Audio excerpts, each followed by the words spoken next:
हमने कल आपको इंडिया टीवी सीएनएक्स के सर्वे में दिखाया था ये संदेश खाली का मुद्दा क्या कोई बड़ा चुनावी मुद्दा बन पाया है, और इस वक्त अगर चुनाव हो तो बंगाल में राजनीतिक परिस्थिति क्या दिखाती है। एक नजर डालते हैं, कुछ और डेटा भी हमारे पास है, उस पर एक नजर आए, आपको बताते हैं क्या कह रहा है ये सर्वे, फिर हम लोग मेहमानों के पास चलेंगे। सबसे पहले आप एक ओवरऑल फिगर देख लीजिए। इस बंगाल के ओपिनियन पोल से यह पता चल रहा है कि इस बार बीजेपी और तृणमूल कांग्रेस बिल्कुल एक बराबरी की लड़ाई लड़ रहे हैं। पिछली बार टीएमसी को 22 सीटें थी, एक घटकर वो 21 हो सकती है। बीजेपी को 18 सीटें मिली थी, वो 2 बढ़कर 20 सीटें हो सकती है। कांग्रेस पार्टी के पास 2 सीटें थी, वो घटकर 1 हो सकती है। बिल्कुल, और यहां पर यह भी देखना होगा कि संदेश खाली का मुद्दा जिस तरह से प्रधानमंत्री इसे एक बड़ा मुद्दा बनाते जा रहे हैं, तो कितना आने वाले जब तक चुनाव पीक पर पहुंचेंगे तो कितना क्या कुछ असर इस पर पड़ सकता है। पार्टी वाइज देखिए, टीएमसी के पास 42 सीटों में देखिए कांग्रेस के पास 1, तृणमूल कांग्रेस के पास 21, बीजेपी के पास 20 और लेफ्ट का खाता भी नहीं खुलेगा।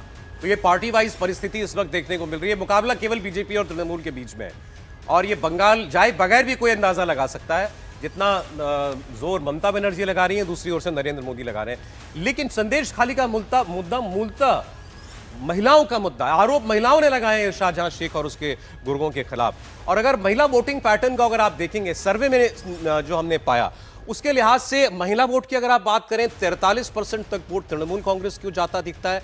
44%, 1% ज्यादा महिला वोट बीजेपी को मिल सकता है। पुरुष वोट की अगर बात करें तो 45% टीएमसी की तरफ, 42% बीजेपी की तरफ। तो पुरुष वोट में 3% ज्यादा स्कोर करती हुई टीएमसी हमको दिखती है। महिला वोट में 1% वोट बीजेपी को जाता मिलता हुआ दिखता है। जी, और सौरभ, अगर विधानसभा चुनावों की बात करें तो 81 से 82% महिलाओं ने टीएमसी को जो है उनके फेवर में वोट जो है वो दिया था। इस तरह के आंकड़े हम पढ़ रहे थे तो सामने आ रहे थे। तो यहाँ पर ये देखना होगा कि मतलब क्या ये जो वो वोटिंग के लिए निकली थी, माफ कीजिएगा गलत आंकड़ा है।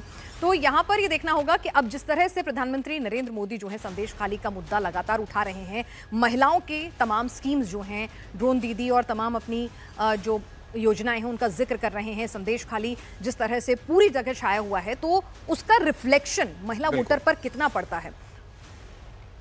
ऐसे ही चूंकि ये मुद्दा ऐसा है जिसमें कहीं ना कहीं धर्म का एंगल भी है। शाहजहां शेख को ममता बनर्जी बचा रही है, मुस्लिम वोट बैंक के लिए ये बीजेपी का आरोप है। जो वोटिंग पैटर्न है, अगर आप उस पर एक नजर डालेंगे तो क्लियर कट दिखाई देता है।